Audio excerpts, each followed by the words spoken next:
إن الحمد لله نحمده ونستعينه ونستغفره ونعوذ بالله من شرور أنفسنا ومن سيئات أعمالنا.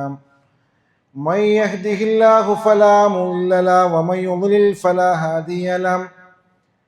وأشهد أن لا إله إلا الله وحده لا شريك له وأشهد أن محمدا عبده ورسوله أرسله بالهدى ودين الحق ليظهره على الدين كله ولو كره المشركون.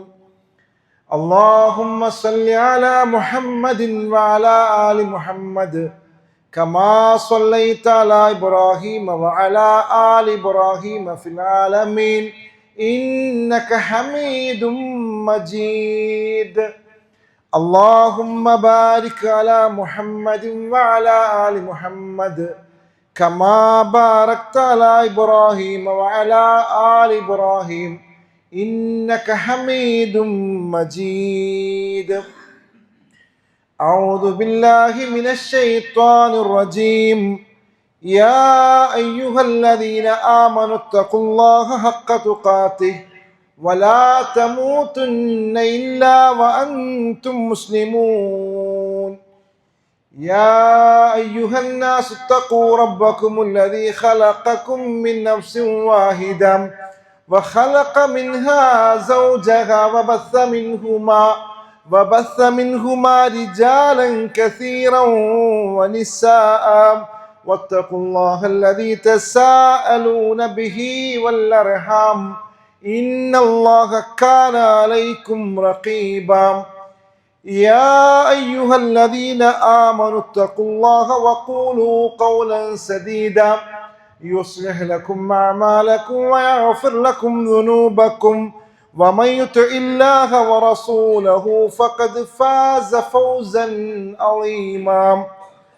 أما بعد فإن خير الحديث كتاب الله وخير الهدي هدي محمد صلى الله عليه وسلم وشر الأمور محدثاتها وكل محدثة بدعة وكل بدعة ضلالة وكل ضلالة في النار.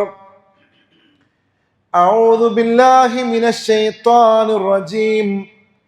إن الذين قالوا ربنا الله ثم استقاموا تتنزل عليهم الملائكة ألا تخافوا ولا تحزنوا وابشروا بالجنة التي كنتم توعدون. പ്രിയം നിറഞ്ഞ സത്യവിശ്വാസികളെ, സത്യവിശ്വാസിനികളെ, അള്ളാഹുവിനെ സൂക്ഷിക്കണമെന്നും അവൻ്റെ നിർദ്ദേശങ്ങൾ അനുസരിച്ചുകൊണ്ട് ജീവിതത്തെ ക്രമീകരിക്കണമെന്നും ആമുഖമായി സ്വയം ബോധ്യത്തോടുകൂടി ഓർമ്മപ്പെടുത്തുകയാണ്, വസിയത്ത് ചെയ്യുകയാണ്.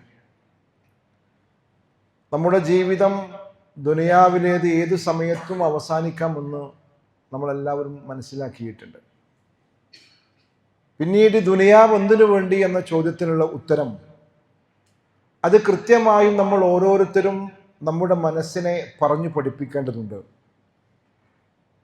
പലരെ സംബന്ധിച്ചിടത്തോളം ദുനിയാവ് എന്ന് പറയുന്നത് അതിനുവേണ്ടി ജീവിക്കുന്നവരായി മാറുന്നു എന്നുള്ളത് യഥാർത്ഥത്തിൽ ഒരു വിശ്വാസിയുടെ ഭാഗത്തു നിന്നും ഉണ്ടാകാൻ പാടില്ലാത്ത കാര്യമാണ്. കാരണം പരിശുദ്ധ ഖുർആനിലൂടെ അള്ളാഹു നമ്മോട് പറഞ്ഞു, വലാഖിറത്തു ഖൈറും വഅബ്ഖ. ഇത് കേൾക്കാത്ത ഒരാഴ്ച പോലും നമ്മുടെ ജീവിതത്തിൽ ഇല്ല എന്നുള്ളതാണ്.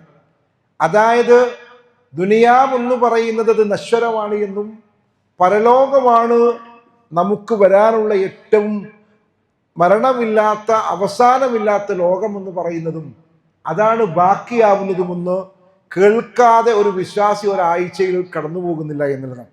പക്ഷേ നമ്മൾ ജീവിത കാര്യങ്ങളിലേക്ക് നമ്മൾ ഇറങ്ങുമ്പോൾ നമ്മൾ അത് മറന്നു പോകുന്നു എന്നതാണ് യാഥാർത്ഥ്യം. നാളെയുള്ള ഒരു ജീവിതത്തിനെ കുറിച്ചുള്ള ബോധ്യമില്ലായ്മയാണ്.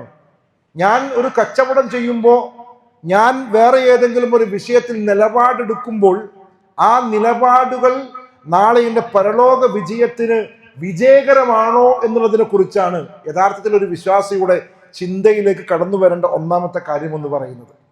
പക്ഷേ നമ്മൾ ഏത് കാര്യത്തെക്കുറിച്ച് ആലോചിക്കുമ്പോഴും നമ്മൾ ആലോചിക്കുന്നത് നമുക്ക് ലാഭമുണ്ടാകുന്ന, നമുക്ക് പണം ലഭിക്കുമോ എന്നുള്ളതാണ്. അതേപോലെ നമ്മുടെ കുടുംബത്തിന്, അതേപോലെ നമ്മുടെ മക്കൾക്കുമൊക്കെ അതിനെ കൊണ്ട് എന്തെങ്കിലും ഗുണമുണ്ടാകുമോ എന്നതിൻ്റെ അപ്പുറത്ത് പരലോകത്തെ കുറിച്ചുള്ള ബോധ്യമില്ലായ്മ, ആ ഗൗരവത്തോടു കൂടി ആ വിഷയത്തെ നമുക്ക് സമീപിക്കുവാൻ സാധ്യമല്ലാത്തത് കൊണ്ടാണ് പല പ്രാവശ്യം പല ഉരുവിടെ നമ്മൾ കെട്ടിരിക്കുന്ന പല ദീനിന്റെ നിയമങ്ങളെയും നമ്മൾ പാടെ അവഗണിച്ചു പോകുന്നത്. അതുകൊണ്ട് വിശ്വാസികളെ സംബന്ധിച്ചിടത്തോളം കൃത്യമായി ഈ ദുനിയാവിന് ഉപയോഗപ്പെടുത്തുവാൻ നമുക്ക് സാധ്യമാകണം. അത് ഉപയോഗപ്പെടുത്തുമ്പോഴാണ് നമുക്ക് ഏറ്റവും നല്ല രീതിയിൽ അള്ളാഹുവിന്റെ അടുക്കലേക്ക് മടങ്ങാൻ പറ്റുള്ളൂ.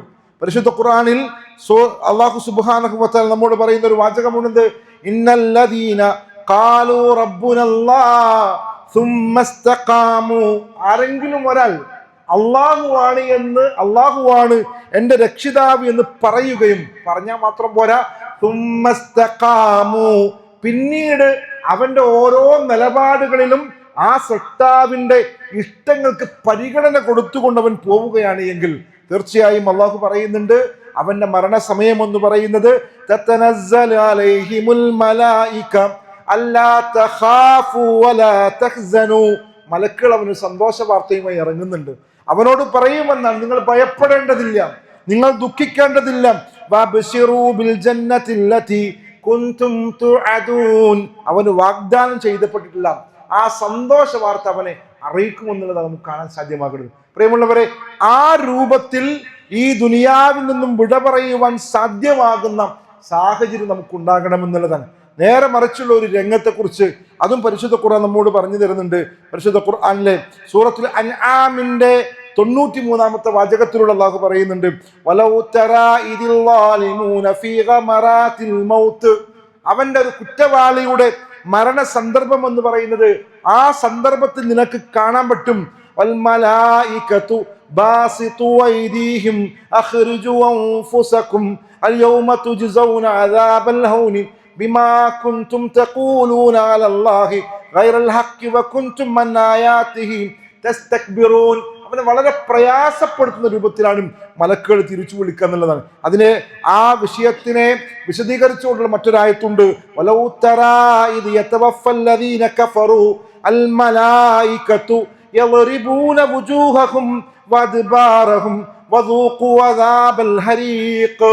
അവിശ്വാസികളായ ആളുകളെ മലക്കുകൾ പിടിച്ചെടുക്കുന്ന രംഗം അത് നീ കണ്ടിരുന്നുവെങ്കിൽ, ആ മലക്കുകൾ അവരുടെ മുഖങ്ങളെയും അവരുടെ പിൻഭാഗങ്ങളെയും മടിച്ച് പ്രയാസപ്പെടുത്തുന്ന രൂപത്തിലുള്ള, വേദനിപ്പിക്കുന്ന രൂപത്തിലുള്ള ഒരു രംഗമായിരിക്കും അവിടെ കാണാൻ സാധ്യമാവുക എന്നുള്ളതാണ്. അതുകൊണ്ട് പ്രിയമുള്ളവരെ, നമ്മൾ ഈ ദുനിയാവിൽ നമ്മൾ നേടിയെടുക്കേണ്ടത്, നമ്മുടെ സമയത്തെ നമ്മൾ ഉപയോഗപ്പെടുത്തേണ്ടത്, നമ്മുടെ സമ്പത്തിനെ ഉപയോഗപ്പെടുത്തേണ്ടത് പരലോകത്ത് നമുക്ക് വിജയം ലഭ്യമാകുന്ന പ്രവർത്തനങ്ങളായിരിക്കണം എന്നുള്ളതാണ്. ഗൗരവത്തോടു കൂടി നമ്മൾ കാണണം.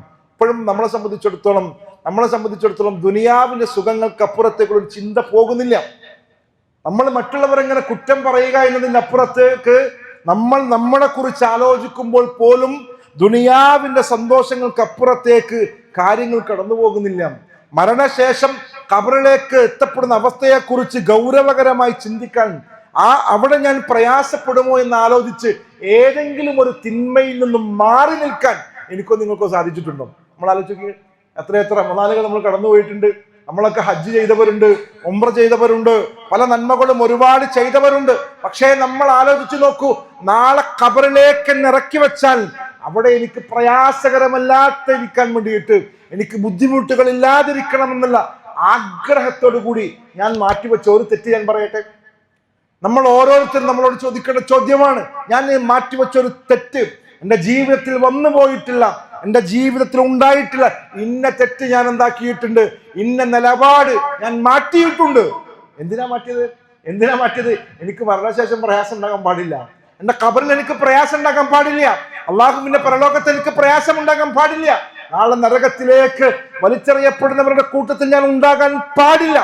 ആ ഒരു ചിന്തയോടുകൂടി നമ്മൾക്ക് എത്ര പേർക്ക് തെറ്റുകളിൽ നിന്നും മാറി നിൽക്കുവാൻ സാധ്യമാകുന്നു എന്നുള്ളത് വളരെ ഗൗരവകരമായ ഒരു ചോദ്യമായി അവശേഷിക്കേണ്ടതുണ്ട് എന്ന് ഓർമ്മപ്പെടുത്തുകയാണ്. അല്ലാഹു സുബ്ഹാനഹു വ തആല പറഞ്ഞിരുന്നുണ്ട്, മരണശേഷം ഉണ്ടല്ലോ, ആ മരണശേഷം പിന്നീട് മരണം വന്നു കഴിഞ്ഞാൽ പിന്നീട് നമുക്കൊരു തിരിച്ചുപോക്കില്ല എന്നുള്ളതാണ്. വഅൻഫിഖൂ മിമ്മാ റസഖ്നാകും മിൻ ഖബ്ലി അൻ യാതിയ അഹദകുമുൽ മൗത്ത്. മരണസമയം, ആ മരണസമയം വന്നു കഴിഞ്ഞാൽ അതിന് മുമ്പെന്തു വേണം? നിങ്ങൾക്ക് അള്ളാഹു നൽകിയത് നിങ്ങൾ ചെലവഴിക്കണം. അതിനുശേഷം മരണം തൊണ്ടക്കുഴിയിലെത്തിയതിന് ശേഷം അള്ളാഹുവിനോട് ഫയഖൂൽ, അവൻ പറയുമെന്നാണ് എന്ത്? റബ്ബി ലൗലാ അഖർതനി ഇലാ അജലിൻ ഖരീബ് ഫഅസ്വദ്ദഖ വഅകും മിനസ് സാലിഹീൻ. കുറച്ച് സമയം കൂടി, ആയുസ് കുറച്ചും കൂടി നീട്ടി തന്നിരുന്നെങ്കിൽ ഞാൻ എൻ്റെ സമ്പത്തിനെ ഞാൻ ഉപയോഗപ്പെടുത്തിക്കൊള്ളാം. അതേപോലെ ഞാൻ മറ്റുള്ള തിന്മകളിൽ നിന്നും മാറി നിന്ന് നന്മയിൽ ഞാൻ കഴിച്ചുകൂട്ടാം എന്ന് പറയുന്ന ഒരു വർത്തമാനമുണ്ട്. ആ വർത്തമാനം കൊണ്ട് യാതൊരു കാര്യവുമില്ല എന്ന് അല്ലാഹു സുബ്ഹാനഹു വ തആല വളരെ ഗൗരവമായി തന്നെ നമ്മോട് പറയുന്നുണ്ട്. സൂറത്തുൽ മുഅ്മിനൂനിലൂടെ അള്ളാഹു പറഞ്ഞിരിക്കുന്ന വാചകം പലരുടെയും മനസ്സിൽ മനഃപ്പാഠമായി കിടക്കുന്ന ഒരു വാചകമാണ്. ഹത്താ ഇദാ ജാഅ അഹദഹുമുൽ മൗത്ത് ഖാല റബ്ബിർജിഊൻ. അവരിൽ മരണമെത്തുമ്പോൾ അവർ പറയുമെന്നാണ്, ഒന്ന് മടക്കി തരണം. എന്തിനാണത്? എന്തിനാ മടക്കുന്നത്? ഞാൻ ഒരുപാട് നന്മകൾ ചെയ്യാൻ വിട്ടുപോയിട്ടുണ്ട്, ഞാൻ ഒരുപാട് നന്മകളിൽ നിന്നും മാറി നിന്നിട്ടുണ്ട്. ഞാൻ അള്ളാഹുവിന്റെ പരലോകത്ത് എനിക്ക് വിജയിക്കുവാൻ സാധ്യമാകുന്ന ഒരുപാട് അമലുകൾ ഉണ്ടല്ലോ. നമ്മുടെ ഏറ്റവും പ്രധാനപ്പെട്ട ഇബാദത്ത് നിസ്കാരം തന്നെയാണ്. അതിനപ്പുറത്തേക്ക് നിർബന്ധമായി നമ്മൾ നിർവഹിക്കേണ്ട ഇബാദത്തുകളുണ്ട്. അതേപോലെ തന്നെ സുന്നത്തായിക്കൊണ്ട് നമ്മൾ നിർവഹിക്കേണ്ടുന്ന ഇബാദത്തുകളുണ്ട്. അതിൽ നിന്നുമൊക്കെ എനിക്ക് വീഴ്ച വന്നു പോയിട്ടുണ്ട് റബ്ബേ, അതുകൊണ്ട് എനിക്ക് കുറച്ച് സമയം തരണം, എനിക്ക് ഞാൻ ഉപേക്ഷിച്ചിരിക്കുന്ന നന്മകൾ നിർവഹിക്കുവാൻ വേണ്ടി തരണം, ഞാൻ നന്നായിക്കൊള്ളാമെന്ന് വിലപിക്കുന്ന ഒരു രംഗമുണ്ട്. പക്ഷേ അള്ളാഹു പറയുന്നത് കല്ലാ ഇന്നഹാ കലിമത്തുൻ ഹുവ ഖായിലുഹാ, വെറും വർത്താനാണ്, ആ വർത്താനത്തിൽ യാതൊരു കാര്യവുമില്ല എന്നും ഓർമ്മപ്പെടുത്തുന്നത് പരിശുദ്ധ ഖുർആനിന്റെ വാചകത്തിൽ നമ്മൾ കാണാണ്. അത് അവിടെ അവസാനിക്കൂല കേട്ടോ, അവിടെ അവസാനിക്കൂല. നമ്മളെ മയ്യത്ത് കുളിപ്പിച്ച് നമ്മളെ മയ്യത്തിനെ ഖബറിലേക്ക് എടുക്കുന്ന രംഗത്തെക്കുറിച്ച് അള്ളാഹുവിന്റെ പ്രവാചകൻ സല്ലല്ലാഹു അലൈഹി വസല്ലം നമ്മോട് പറഞ്ഞിരുന്നുണ്ട്. ഇദാ വുദിഅത്തിൽ ജനാസ ഫഹ്തമലഹ റിജാലു അലാ അനാഖിഹിം ഫഇൻ കാനത് സാലിഹതൻ ഖാലത് ഖദ്ദിമൂനി. ആളുകള് മയ്യത്ത് കുളിപ്പിച്ചവൻ കഫൻ ചെയ്തുകൊണ്ട് ഖബറിൽ വെച്ച് മഖബറയിലേക്ക് പോകുവാൻ വേണ്ടി യാത്ര തുടങ്ങുമ്പോൾ നല്ല മനുഷ്യനാണെങ്കിൽ അവിടെ നിന്ന് വിളിച്ചു പറയും അവൻ, ആ മയ്യത്ത് ഇങ്ങനെ പറയുമെന്നാണ്, ഖദ്ദിമൂനി ഖദ്ദിമൂനി, എന്നെ വേഗം കൊണ്ടുപോ, എന്തിനാ അവിടെ ഇങ്ങനെ വെക്കുന്നത്? അത് നമ്മളെപ്പോഴും പറയുന്നത് മയ്യത്തൊന്നും അധികം വെക്കാൻ പാടില്ല എന്നുള്ളത് ഇസ്ലാമിന്റെ നിർദ്ദേശമാണ്, നമുക്കൊക്കെ അറിയുന്ന കാര്യമാണ്. അതുകൊണ്ട് വേഗം കൊണ്ടുപോകാൻ വേണ്ടി അവൻ ഇങ്ങനെ പറഞ്ഞുകൊണ്ടിരിക്കുമെന്നാണ്. അതേപോലെ തന്നെ അത് നല്ല മനുഷ്യൻ, അതേപോലെ മോശക്കാരായ ആളുകളുണ്ട്.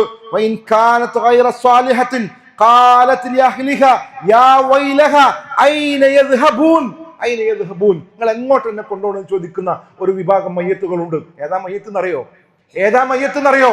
ദുനിയാവിൽ അള്ളാഹുവിന്റെ പറഞ്ഞിരിക്കുന്ന കർമ്മങ്ങൾ പ്രവർത്തിക്കാതെ, അതിനെക്കുറിച്ച് ആലോചിക്കുക പോലും ചെയ്യാതെ, ദുനിയാവിന്റെ സുന്ദരമായ ആഘോഷങ്ങളെ കുറിച്ച് മാത്രം ചിന്തിച്ച്, ദുനിയാവിൽ സുഖിക്കേണ്ടുന്ന സുഖം നേടേണ്ടുന്ന പ്രവർത്തനങ്ങളെ കുറിച്ച് മാത്രം ആലോചിച്ച് നടന്ന മനുഷ്യന്മാർ, ആ മനുഷ്യന്മാരെ ഖബറിലേക്ക് കൊണ്ടുപോകുന്ന സന്ദർഭത്തിൽ അവർ വിളിച്ചു പറയും, എങ്ങോട്ടങ്ങൾ കൊണ്ടുപോകുന്നത്, എന്ത് പണിയാണ് നിങ്ങൾ കാണിക്കുന്നത് എന്ന് ഉറക്കെ വിളിച്ചു പറയുമെന്നാണ്. ആ ശബ്ദമെങ്ങാനും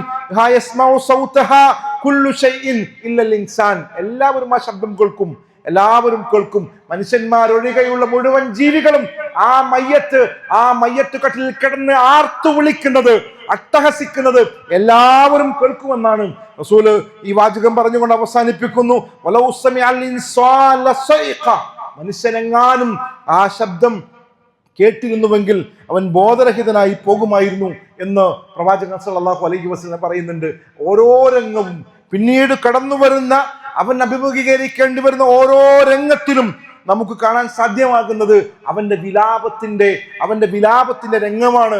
അവൻ പ്രയാസപ്പെടുന്ന, കരഞ്ഞുകൊണ്ട് റബ്ബിനോട് കേണപേക്ഷിക്കുന്ന രംഗങ്ങളാണ് പിന്നീട് കാണാൻ പോകുന്നത്.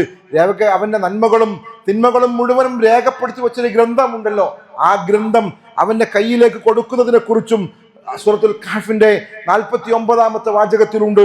വവുദിയൽ കിതാബു ഫതറൽ മുജ്രിമീന മുശ്ഫിഖീന മിമ്മാ ഫീ വയഖൂലു യാ വൈലതനാ മാ ലിഹാദൽ കിതാബ് ലാ യുഗാദിറു സഗീറതൻ വലാ കബീറ. അവന്റെ കർമ്മങ്ങൾ നിർവഹിച്ചത് ഗ്രന്ഥം കൊടുക്കും. ആ കൊടുക്കുമ്പോൾ അവൻ അതിനെക്കുറിച്ച് അത് കൊടുക്കുമ്പോൾ അവൻ ആകെ പേടിച്ച് ഭയവിഹ്വലരായിക്കൊണ്ട് അവർ പറയും, ഇതെന്തു ഗ്രന്ഥമാണ്? കാരണം ഞങ്ങൾ ചെയ്തിരിക്കുന്ന ഒരു തിന്മ പോലും ഇതിൽ നിന്നും വിട്ടുപോയിട്ടില്ല, ഒരു കാര്യവും ഇതിൽ നിന്നും വിട്ടുപോയിട്ടില്ലല്ലോ, എല്ലാം തന്നെ ചെറുതും വലുതുമെല്ലാം രേഖപ്പെടുത്തി വെച്ചിട്ടുണ്ടല്ലോ എന്ന് പറഞ്ഞുകൊണ്ട് സങ്കടപ്പെടുന്ന ഭയവിഹ്വലതയോടുകൂടി പേടിച്ചുകൊണ്ട് നിൽക്കുന്ന രംഗത്തെ അവിടെ കാണാൻ പറ്റും. അവിടെ അല്ലാഹു പറയുന്നത് അവർ പ്രവർത്തിച്ചിട്ടുള്ളത് കൃത്യമായി അവരെ സംബന്ധിച്ചിടത്തോളം എന്താ അവർ പ്രവർത്തിച്ചിട്ടുണ്ടോ അതെല്ലാം അവരുടെ മുമ്പിൽ ഹാജരാക്കപ്പെടുക തന്നെ ചെയ്യും. അല്ലാഹു ആരോടും അനീതി കാണിക്കൂല കേട്ടോ. നിങ്ങൾ ചെയ്യാത്ത എന്തെങ്കിലും കാര്യം നിങ്ങളുടെ പേരിലേക്കില്ല. നിങ്ങൾ പ്രവർത്തിച്ച കാര്യങ്ങൾ കൃത്യമായി അത് രേഖയിലാക്കി നിങ്ങളുടെ മുമ്പിൽ സമർപ്പിക്കും. ഇന്ന കാര്യങ്ങളാണ് നീ നിവർത്തിച്ചത് എന്ന്. പക്ഷേ അവിടെ നിന്നുള്ള ആ വിലാപത്തിനും യാതൊരു കാര്യവുമില്ല എന്നുള്ളതാണ്. അതേപോലെ വീണ്ടും അല്ലാഹു സുബ്ഹാനഹു വ തആല പഠിപ്പിക്കുന്നുണ്ട്, നരകം കാണുന്ന ഒരു രംഗത്തെ കുറിച്ച് പറയുന്നുണ്ട്. ആ നരകം കാണുന്ന സമയത്തും അല്ലാഹുവിന്റെ പരിശുദ്ധ ഖുർആനിലൂടെ സൂറത്തുൽ സജദയിലൂടെ നമ്മോട് പറയുന്ന ഒരു വാചകമാണ്, വലൗ തറാ ഇദിൽ മുജ്രിമൂന നാകിസൂ റൂസിഹിം മിൻദ റബ്ബിഹിം. അവർ കുറ്റവാളികൾ അള്ളാഹുവിന്റെ അടുക്കലേക്ക് തല താഴ്ത്തിക്കൊണ്ട് നടന്നു പോകുന്ന ഒരു രംഗമുണ്ട്. അപ്പോൾ അവർ പറയുന്ന ഒരു വാചകം അള്ളാഹുവിനോട്, എന്താണെന്നറിയോ? റബ്ബനാ അബ്സർനാ വസമിഅനാ. ഞങ്ങൾ കണ്ടിട്ട് അവരനുഭവിക്കണം. വരാനിരിക്കുന്ന ഒരു കാര്യത്തെക്കുറിച്ച് കൃത്യമായി അള്ളാഹു പറയാണ്. നാളെ പരലോകത്ത് നമ്മൾ ചെല്ലുന്ന സന്ദർഭത്തിൽ, ആ നരകത്തെ നമ്മൾ കാണുന്ന സന്ദർഭത്തിൽ, ആ ഭീകരന്മാരായ മലക്കുകളുടെ സമീപനം കാണുമ്പോൾ, അവർ നമ്മളെ പ്രയാസപ്പെടുന്നത് കാണുമ്പോൾ അവിടെ വെച്ചുകൊണ്ട് പറയുമെന്നാണ്, റബ്ബേ ഇതാ ഞങ്ങൾ നേരിട്ട് കാണുന്നുണ്ട്, ഞങ്ങളോട് പറഞ്ഞെന്നിരുന്നു, ഖുർആനിലൂടെ കൃത്യമായി പറഞ്ഞെന്നു, അള്ളാഹുവിന്റെ പ്രവാചകന്റെ വചനങ്ങളിലൂടെ കൃത്യമായി പറഞ്ഞെന്നിരുന്നു ഞങ്ങളോട്. പക്ഷേ അതൊന്നും ഞങ്ങൾ പരിഗണിക്കാതെ നടന്നുപോയി. ഇപ്പോൾ ഞങ്ങൾ ഇതാ നേരിട്ട് കണ്ടിരിക്കുന്നു. അതുകൊണ്ട് എന്ത് വേണം? ഒന്ന് മടക്ക്, ഒന്ന് തിരിച്ചുവിട് ദുനിയാവിലേക്ക്, ഞങ്ങൾ എന്താക്കിക്കൊള്ളാം, ഞങ്ങൾ സാലിഹായ പ്രവർത്തനങ്ങൾ ഞങ്ങൾ നിർവഹിച്ചു കൊള്ളാം എന്ന് പറയുന്ന രംഗമുണ്ട്. അവിടെയും രക്ഷപ്പെടാൻ സാധ്യമാവുകയില്ലെന്നതാണ്. പിന്നീട് നരകത്തിലേക്ക് പ്രവേശിക്കപ്പെടുന്ന ഒരു രംഗത്തെ കുറിച്ച് പറയുന്നുണ്ട്. അവിടെയും വിലാപം നമുക്ക് കാണാൻ പറ്റും. കുറ്റവാളികളുടെ അവരുടെ തിന്മകൾ പ്രവർത്തിച്ചവരെ സംബന്ധിച്ചിടത്തോളം അള്ളാഹു പറയാണത്, വഹും യസ്തരിഖൂന ഫീഹാ റബ്ബനാ ഖരിജ്നാ നഅമൽ സാലിഹൻ ഗൈറല്ലദീ കുന്നാ നഅമൽ. കൃത്യമായിട്ട് പറയുന്നുണ്ട് ആ കാര്യം. എന്താ കൃത്യമായി പറയുന്നത്? അവർ ആകെ അലമുറ ഇട്ടുകൊണ്ട് കരഞ്ഞുകൊണ്ട് റബ്ബിനോട് പറയും, റബ്ബേ ഞങ്ങളെ ഒന്ന് പുറത്താക്കി തരണം, ഈ നരകത്തിൽ നിന്നും ഞങ്ങളെ മാറ്റിത്തരണം. അങ്ങനെ പുറത്താക്കി തരികയാണെങ്കിൽ നഅമൽ സാലിഹൻ ഗൈറല്ലദീ കുന്നാ നഅമൽ, ആയുസ്സും ആരോഗ്യവും സമ്പത്തും ഒക്കെ നൽകിയിട്ട് ആ സമയത്ത് ഞങ്ങൾ ചെയ്യാതിരുന്ന ഒരുപാട് നന്മകളുണ്ട്, ഞങ്ങൾ ഉപേക്ഷിച്ച ഒരുപാട് നന്മകളുണ്ട്, ആ നന്മകളെല്ലാം ഞങ്ങൾ ചെയ്തു കൊള്ളാമെന്ന് അവരവിടെ വെച്ചുകൊണ്ട് വിലപിക്കുമെന്ന് പരിശുദ്ധ ഖുർആൻ സൂറത്തുൽ ഫാത്തിറിലൂടെ പറയുന്നുണ്ട്. അപ്പോൾ അള്ളാഹു ചോദിക്കണം എന്നുള്ള, അവലം നുഅമ്മിറുക്കും മാ യതദക്കറു ഫീഹി മൻ തദക്കറു വജാഅകും നദീർ. നിങ്ങൾക്ക് ഉത്ബോധനം വന്നിരുന്നില്ലേ? നിങ്ങൾക്ക് കൃത്യമായി വരാനിരിക്കുന്ന കാര്യങ്ങളെ കുറിച്ച് പരിശുദ്ധ ഖുർആനിലൂടെ നിങ്ങളെ ബോധ്യപ്പെടുത്തിയില്ലേ? പ്രവാചകന്റെ വചനങ്ങൾ നിങ്ങൾ കേട്ടില്ലേ? നിങ്ങൾ മനസ്സിലാക്കാൻ എന്തെല്ലാം ഉപാധികളുണ്ടായി, എന്തെല്ലാം മാർഗങ്ങളുണ്ടായിരുന്നു നിങ്ങളുടെ മുമ്പിൽ, അതെല്ലാം നിങ്ങൾക്ക് വന്നിരുന്നല്ലോ എന്നുള്ള ചോദ്യത്തിന് അതേ എന്നുള്ള ഉത്തരമാണ്. അതുകൊണ്ട് എന്ത് വേണം? അന്ന് അവിടെ വെച്ചുകൊണ്ട് നിങ്ങൾ അനുഭവിക്കാനുള്ളത് നിങ്ങൾ അനുഭവിക്കുക തന്നെ. വേറെ ഒരു സഹായവും അവിടെ നിന്നും അക്രമികൾക്ക്, തോന്നിവാസികളായ ആളുകൾക്ക്, അള്ളാഹുവിന്റെ നിയമങ്ങൾക്ക് യാതൊരു വിലയും കൊടുക്കാതെ ജീവിക്കുന്നവർക്ക്, പ്രവാചകന്റെ വചനങ്ങളോട് ഒരിറ്റുപോലും സ്നേഹമില്ലാതെ നിലപാടുകൾ സ്വീകരിക്കുന്നവർക്ക്, സമ്പത്തും ആരോഗ്യത്തിനെയും ദുർനടപ്പിന് ഉപയോഗിക്കുന്ന ആളുകളെ സംബന്ധിച്ചിടത്തോളം അവിടെ അവർക്ക് യാതൊരു സഹായവും പ്രതീക്ഷിക്കേണ്ടതില്ല എന്ന് കൃത്യമായി പരിശുദ്ധ ഖുർആൻ പഠിപ്പിക്കുന്നതായിക്കൊണ്ട് നമുക്ക് കാണാൻ സാധ്യമാകും. അവിടെയും അവസാനിക്കുന്നില്ല. വീണ്ടും അല്ലാഹു സുബ്ഹാനഹു വ തആല മറ്റൊരു സൂറത്തുൽ മുൽക്കിലെ നമ്മളൊക്കെ കേൾക്കുന്ന ഒരു വാചകമാണല്ലോ, തകാദു തമയ്യസു മിനൽ ഗൈൽ കുല്ലമാ ഉൽഖിയ ഫീഹാ ഫൗജും സഅലഹും ഖസനതുഹാ അലം യാതികും നദീർ. നരകത്തിലേക്ക് വലിച്ചെറിയപ്പെടുന്നതും ആ ആളുകൾ ഇടക്ക് വന്നിട്ട് നരകത്തിന്റെ പാറാവുകാരോട് ഞങ്ങളിൽ നിന്നും എങ്ങനെ രക്ഷപ്പെടും, എങ്ങനെയെങ്കിലും ഞങ്ങളിൽ നിന്നും രക്ഷപ്പെടുത്തണമെന്ന് പറയുന്ന രംഗമുണ്ട്. ആ സമയത്ത് അവരോട് ചോദിക്കുമെന്ന് വേണം, നിങ്ങൾക്ക് അലം യഅതികും നദീർ, നിങ്ങൾക്കൊരു താക്കീതുകാരൻ വന്നില്ലേ? നിങ്ങൾക്കൊരു താക്കീതുകാരൻ വന്നില്ലേ? മുഹമ്മദ് മുസ്തഫ റസൂലുള്ളാഹി സ്വല്ലല്ലാഹു അലൈഹി വസല്ലം നമുക്ക് വേണ്ടി അവതരിപ്പിക്കപ്പെട്ട പ്രവാചകനാണ്. ആ പ്രവാചകന്റെ നിർദ്ദേശങ്ങൾ നമ്മുടെ മുമ്പിലുണ്ട്. മുമ്പിലുണ്ട്, പരിശുദ്ധ ഖുർആനും നമ്മുടെ മുമ്പിലുണ്ട്, അത് നിങ്ങൾക്ക് വന്നില്ലായിരുന്നോ എന്ന ചോദ്യം. അവർ പറയും ഖാലു ബലാ ഖദ് ജാഅനാ നദീർ, അതേ വന്നിരുന്നു, ഞങ്ങൾക്ക് ഉപദേശകന്മാർ വന്നിട്ടുണ്ട്. പക്ഷേ ഫകല്ലബ്നാ വഖുൽനാ മാ നസ്സലല്ലാഹു മിൻ ഷൈഇൻ ഇൻ അൻതും ഇല്ലാ ഫീ ളലാലിൻ കബീർ. ഞങ്ങൾ ചെയ്തത് എന്താ? ആ പറയുന്നോടൊരു ദേഷ്യാണ്, ആ പറയുന്നവന് മോശക്കാരനാണ് അല്ലേ. ചില ആൾക്കാർ രണ്ടിലകള് ദീനൊക്കെ നല്ല ദീൻ നന്നായി പറഞ്ഞ് കാര്യങ്ങൾ കേട്ടാൽ പുറത്തിറങ്ങിയിട്ട് ഒരു കുറച്ച് കമന്റ് പറയുന്ന കുറച്ച് വീരന്മാരുണ്ടാവും. എന്താ ഇതൊക്കെ അല്ലെ? ദീനിന്റെ നിയമങ്ങൾ ആ ദീനൊക്കെ നമ്മൾ കേൾക്കണോ? ആ ദീനൊക്കെ നമ്മൾ അനുസരിക്കണോ? അതിനൊക്കെ ഇത്ര വലിയ സംഗതി ഉണ്ടോ? വലിയ സംഗതിയാണ്, ആനക്കാര്യാണോ എന്നൊക്കെ തൊള്ള കൊണ്ട് പലതും പറയാൻ പറ്റുന്ന ആളുകൾ ഇങ്ങനെ പറഞ്ഞുകൊണ്ടിരിക്കും. അതവർക്ക് അള്ളാഹു കൊടുത്തിരിക്കുന്ന ആരോഗ്യത്തിൽ ഉപയോഗപ്പെടുത്തി അവർ പറയാണ്. പക്ഷേ അത് ദുനിയാവിൽ നിങ്ങൾക്ക് പറയാൻ പറ്റും കുറച്ചൊക്കെ, പക്ഷേ ഒരു പരിധിയുണ്ട്. അത് കഴിഞ്ഞാൽ പിന്നെ എന്തെല്ലാം, അതിനാ പറഞ്ഞതിന് മുഴുവനും നിങ്ങൾ മറുപടി പറയേണ്ടി വരും. ഒരു പക്ഷേ നിങ്ങൾക്ക് കൂടെ ഇരിക്കുന്ന ആളുകളൊന്ന് സന്തോഷിപ്പിക്കാൻ, അല്ലെങ്കിൽ കൂടെ ഇരിക്കുന്നവരൊന്ന് ചിരിപ്പിക്കാൻ, അല്ലെങ്കിൽ കൂടെ ഇരിക്കുന്നവരുടെ മുമ്പിൽ ഞാനൊരു സംഭവമാണെന്ന് വരുത്തി തീർക്കാൻ ദുനിയാവിലെ ഏതെങ്കിലും നിമിഷങ്ങൾ നിങ്ങൾക്ക് സാധിച്ചേക്കാം. പക്ഷേ അള്ളാഹുവിന്റെ മുമ്പിലേക്ക് ചെല്ലുന്ന സന്ദർഭത്തിൽ അവിടെ നിങ്ങളുടെ ഞൊണ്ടി ന്യായങ്ങളൊന്നും, നമ്മുടെ ഒരു ഞൊണ്ടി ന്യായവും അവിടെ ഏൽക്കുകയില്ല. ഇവിടെ നമുക്ക് പലരോടും സംസാരിക്കാൻ കഴിവുണ്ട് എങ്കിൽ പലരെയും മറിച്ചിടാൻ നമുക്ക് പറ്റും, പലരെയും പരാജയപ്പെടുത്താൻ നമുക്ക് പറ്റും. പക്ഷെ അള്ളാഹിന്റെ മുമ്പിൽ അതൊന്നുമില്ല. കൃത്യമായ രേഖയാണ്. ആ രേഖ വെച്ചുകൊണ്ട് കൃത്യമായി സംസാരിക്കുമെന്നുള്ളതാണ്. ആ ഒരു രംഗമാണ് നമുക്ക് പരലോകത്ത് നരകത്തിലേക്ക് വലിച്ചെറിയപ്പെടുമ്പോഴും നമുക്ക് കാണുവാൻ സാധ്യമാകുന്നത്. അതുകൊണ്ട് പ്രിയമുള്ളവരോട് ഗൗരവത്തോടുകൂടി നമ്മുടെ ജീവിതത്തെക്കുറിച്ച്, ഈ ദുനിയാവിലെ ജീവിതം എന്ന് പറയുന്നത് നാളെ നമ്മുടെ ജീവിതത്തിന്റെ വിജയത്തിനു വേണ്ടി കർമ്മങ്ങൾ ചെയ്യാനുള്ളതാണ്. ഒന്നുകൂടി അടിവരയിട്ടുകൊണ്ട് നമ്മൾ മനസ്സിലാക്കുക, ദീൻ എന്ന് പറയുന്നത് മടങ്ങും. അള്ളാഹുവിന്റെ റസൂലിന്റെ കാലത്തിൽ സംഭവിച്ചതുപോലെ ദീനിനോട് സ്നേഹമുള്ളവരുടെ എണ്ണം കുറയും. ദീൻ മുസ്ലിമാണ് എന്ന് പറയുന്ന ആളുകളെ സംബന്ധിച്ചിടത്തോളം വലിയ പ്രയാസമുണ്ടാകും ദുനിയാവിൽ ജീവിക്കാൻ. അല്ലാഹുവിന്റെ റസൂലിന്റെ ഹദീസിൽ ഇൻഷാ അല്ലാഹ് പിന്നീട് അത് വിശദീകരിക്കാം. അതുകൊണ്ട് മറ്റുള്ളവരിലേക്ക് നമ്മൾ നോക്കേണ്ടതില്ല. ആളുകളുടെ എണ്ണമോ മറ്റുള്ളവരുടെ ഒന്നും ജീവിത രീതിയെ നമ്മൾ പരിശോധിക്കേണ്ടതില്ല. എത്ര ദിനം പ്രതി തിന്മകളുടെ വർധനമുണ്ടാവുക എന്നുള്ളതല്ലാതെ കുറവില്ല എന്ന് നമ്മളൊക്കെ പറയുന്നുണ്ട്. അപ്പൊ നമ്മൾ എന്താ ചെയ്യേണ്ടത്? ആ പഴയ അപരിചിതത്തിലേക്ക് ഇസ്ലാം നീങ്ങും. അതായത് ഇസ്ലാമിനെ മുറുകെ പിടിക്കുന്നവരെ പിന്തിരിപ്പന്മാരെന്ന് പറയാൻ, അവർ കൊള്ളാത്തവരെന്ന് പറയാൻ, അവർ ഈ കാലഘട്ടത്തിൽ ജീവിക്കുവാൻ പോലും യോഗ്യതയുള്ളവരല്ലെന്ന് പറയാൻ ആളുകൾ ഉണ്ടാകും. പ്രിയമുള്ളവരെ, അള്ളാഹുവിന്റെ റസൂൽ സല്ലല്ലാഹു അലൈഹി വസല്ലം ദീനുമായി കടന്നു വന്നപ്പോൾ അതേ അവസ്ഥയായിരുന്നു. അതേ അവസ്ഥയിലേക്ക് മടങ്ങാതെ ലോകം അവസാനിക്കുകയില്ല. അതുകൊണ്ട് നമ്മൾ ഓരോരുത്തരും നമ്മൾ ആ ഗണത്തിലേക്ക് പെടാൻ വേണ്ടിയുള്ള പ്രവർത്തനങ്ങൾ ഉണ്ടാവുക.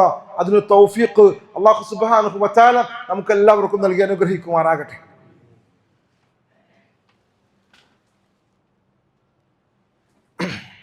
അൽഹംദുലില്ലാഹ് അസ്സലാത്തു വസ്സലാമു അലാ അഷ്റഫുൽ മുർസലീൻ വഅലാ ആലിഹി വസ്വഹാബിഹി അജ്മഈൻ.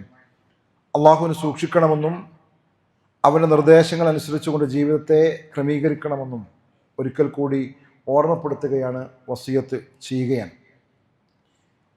ഓരോ ഖുതുബയിലും ഓരോ ക്ലാസ്സുകളുടെയും ആരംഭത്തിൽ നമ്മൾ കേൾക്കാറുള്ള പ്രവാചകന്റെ വചനമാണ്, പരിശുദ്ധ ഖുർആന്റെ വാചകമാണ്. യാ അയ്യുഹല്ലദീന ആമനു തഖുല്ലാഹ്, വിശ്വാസികളെ നിങ്ങൾ തഖ്വയുള്ളവരാകണം. അതേപോലെ ഹഖ്ക തുഖാതിഹി വലാ തമൂതുന ഇല്ലാ വഅൻതും മുസ്ലിമൂൻ, നിങ്ങൾ മുസ്ലിങ്ങളായിക്കൊണ്ടല്ലാതെ മരിച്ചു പോകരുത് എന്നുള്ള വാചകം. ഈ ഒരു വാചകത്തിനെ ഇത്തഖുല്ലാഹ ഹഖ്ക തുഖാതിഹി എന്നതിനെ വിശദീകരിച്ചുകൊണ്ട് ഇബ്നു മസ്ഊദ് റളിയല്ലാഹു തആല അൻഹു പറയുന്ന ഒരു കാര്യമുണ്ട്. അദ്ദേഹം പറയുന്നത് അയ്യുതാഅ ഫലാ യുസാം വയദ്കുറ ഫലാ യുൻസാം വൻ യശ്കുറ ഫലാ യക്ഫുർ. യഥാർത്ഥത്തിൽ തഖ്വ എന്ന് പറയുന്നത് അത് അള്ളാഹുവിനെ അനുസരിക്കലാണ്, അവൻ്റെ നിർദ്ദേശങ്ങൾ അനുസരിക്കുക. കൃത്യമായി 5 നേരം നിസ്കരിക്കുക എന്ന് പറയുന്നത് ഒരാളെ സംബന്ധിച്ചിടത്തോളം നിർബന്ധമുള്ള കാര്യമാണ്. ഞാൻ എപ്പോഴും പറയുന്നതാണ്. നിങ്ങൾ തറവാട് വലുതായതുകൊണ്ട് നിങ്ങൾക്ക് ബാധകമല്ല. അത്യാവശ്യം എനിക്ക് പൈസ അധികം ഉള്ളതുകൊണ്ട് എനിക്ക് എപ്പോഴെങ്കിലും നിസ്കരിച്ചാൽ മതി, അങ്ങനെയുള്ളതൊന്നുമില്ല. ഒരു മുസ്ലിമാണോ അവൻ 5 നേരം കൃത്യമായി നമസ്കരിക്കണം. അള്ളാഹുവിനെ അനുസരിക്കുന്നതിന്റെ ഭാഗമാണത്, അള്ളാഹുവിന്റെ കൽപ്പനയാണത്. നമ്മുടെ പ്രവാചകൻ മുഹമ്മദ് മുസ്തഫ റസൂലുള്ളാഹി സ്വല്ലല്ലാഹു അലൈഹി വസല്ലം ഗൗരവത്തോടു കൂടി നമ്മൾ പറഞ്ഞതാണ്. അതുകൊണ്ട് അള്ളാഹുവിനെ അനുസരിക്കലാണ്, അള്ളാഹുവിന്റെ നിർദ്ദേശങ്ങൾ ധിക്കരിക്കലല്ല ചെയ്യേണ്ടതെന്ന് ഓർമ്മപ്പെടുത്തുന്നു. അതാണ് തഖ്വ എന്ന് പറയുന്നത്. അള്ളാഹുവിനെ എപ്പോഴും ഓർമ്മിക്കലാണ്, അള്ളാഹുവിനെ മറന്നുപോകരുത്. അള്ളാഹുവിനെ മറന്നു പോകരുത്. നമ്മുടെ പല ആഘോഷങ്ങളും അള്ളാഹുവിനെ മറന്നിട്ടുണ്ട് അല്ലേ? കല്യാണം പോലും നമ്മൾ കഴിച്ച് ബാറക്കല്ലാഹു ലക്കുമ വ ബാറക അലൈക്കുമ വ ജമാ ബൈനക്കുമ ഫി ഖൈർ, നന്നാവട്ടെ, അള്ളാഹിന്റെ ബറക്കത്തൊക്കെ ഉണ്ടാവട്ടെ എന്ന് ഉസ്താദ് പറഞ്ഞിറങ്ങി അപ്പം തന്നെ നേരെ സംഭവിക്കണം എന്താ? അള്ളാഹുവിന്റെ ബറക്കത്തുകൾ മുഴുവനും നഷ്ടപ്പെടുത്തുന്ന പ്രവർത്തനങ്ങളാണത്. പിന്നെ ആ പ്രാർത്ഥനയ്ക്ക് പ്രത്യേകിച്ച് കാര്യമൊന്നുമില്ല. പോയി ചോറ് കഴിച്ച് വരാന്നല്ലാതെ നല്ല രസമുള്ള ഭക്ഷണം കഴിക്കുന്നതിനപ്പുറത്ത് പ്രത്യേകിച്ച് ആൾക്കൂട്ടങ്ങളെ കൊണ്ട് വലിയ ഗുണമൊന്നുമില്ല എന്നുള്ള യാഥാർത്ഥ്യം. അതുകൊണ്ട് അള്ളാഹുവിനെ മറക്കാൻ പാടില്ല, അള്ളാഹുവിനെ ധിക്കരിക്കാൻ പാടില്ല, നന്ദി കാണിക്കുക, നന്ദികേട് കാണിക്കരുത്. അതുകൊണ്ട് വിശ്വാസികൾ അത് ശ്രദ്ധിക്കണം. അള്ളാഹു സുബ്ഹാനഹു വ തആല അവനെ അനുസരിച്ചുകൊണ്ട് ജീവിക്കുന്ന മുഅ്മിനീങ്ങളുടെ കൂട്ടത്തിൽ നമ്മളെ എല്ലാവരെയും ഉൾപ്പെടുത്തി അനുഗ്രഹിക്കുമാറാവട്ടെ. അള്ളാഹുവെ, ഞങ്ങളിൽ നിന്ന് മരണപ്പെട്ടു പോയ ഞങ്ങളുടെ സഹോദരങ്ങൾ, കുടുംബങ്ങൾ, അവരുടെ എല്ലാം ഖബറുകളെ നീ വിശാലമാക്കി കൊടുക്കണമേ റഹ്മാനെ. അവരെയും ഞങ്ങളിൽ നിന്ന് ജന്നാത്തുൽ ഫിർദൗസിൽ ഒരുമിച്ച് കൂട്ടി അനുഗ്രഹിക്കണമേ റഹ്മാനെ. അള്ളാഹുവെ, ഞങ്ങൾ രോഗം കൊണ്ട് പ്രയാസപ്പെടുന്ന ഒരുപാട് സഹോദരങ്ങളുണ്ട് നാദാം, അവരുടെ എല്ലാം പ്രയാസങ്ങൾ ദൂരീകരിക്കണം റഹ്മാനെ. അള്ളാഹുവെ, ഗൾഫ് നാടുകളിൽ ജീവിക്കുന്ന ഞങ്ങൾ ഒരുപാട് സഹോദരങ്ങളുണ്ട്, പല പ്രയാസങ്ങൾ അനുഭവിക്കുന്നവരുണ്ട്, സാമ്പത്തികമായ ബുദ്ധിമുട്ടുകളിൽ പെട്ടുപോയ ആളുകളൊക്കെയുണ്ട്. അവരുടെ എല്ലാം പ്രയാസങ്ങൾക്ക് നീ ആശ്വാസം കൊടുക്കണം റഹ്മാനെ. നിന്നെ അനുസരിച്ചുകൊണ്ട് ജീവിച്ച് ലാ ഇലാഹ ഇല്ലല്ലാഹ് ചൊല്ലി മരിക്കുന്ന മുഅ്മിനീങ്ങളിൽ ഞങ്ങൾ ഉൾപ്പെടുത്തി അനുഗ്രഹിക്കണം റഹ്മാനെ. അള്ളാഹുവെ, ഫലസ്തീൻ, ഗസയിൽ, അതേപോലെ മറ്റു പല പ്രദേശങ്ങളിലും മുസ്ലിമാണ് എന്നുള്ളതിൻ്റെ പേരിൽ പ്രയാസം അനുഭവിക്കുന്ന ഒരുപാട് മനുഷ്യരുണ്ട് നാദാം. അവരുടെ എല്ലാം പ്രയാസങ്ങൾ ദൂരീകരിക്കണം റഹ്മാനെ. അവർക്കെല്ലാം ആശ്വാസം കൊടുക്കണം റഹ്മാനെ. മുഅ്മിനായി ജീവിച്ച് മുഅ്മിനായി മരിക്കുന്നവരുടെ ഉൾപ്പെടുത്തി അനുഗ്രഹിക്കണം റഹ്മാനെ. അല്ലാഹുമ്മ അഫ്ൽ മുഅ്മിനീന വൽ മുഅ്മിനാത്ത് വൽ മുസ്ലിമീന വൽ മുസ്ലിമാത്ത് വൽ അഹ്യായ മിൻഹും വൽ അംവാത്ത് ഇന്നക മുജീബു ദഅവതി യാ ഖാദിൽ ഹാജാത്ത്. اللهم اجرنا من النار، اللهم اجرنا من النار، اللهم اجرنا من النار. اللهم اعز الاسلام والمسلمين واذل الشرك والمشركين. ربنا تقبل منا انك انت السميع العليم وتب علينا انك انت التواب الرحيم. وصلى الله على محمد وعلى اله وصحبه اجمعين والحمد لله رب العالمين.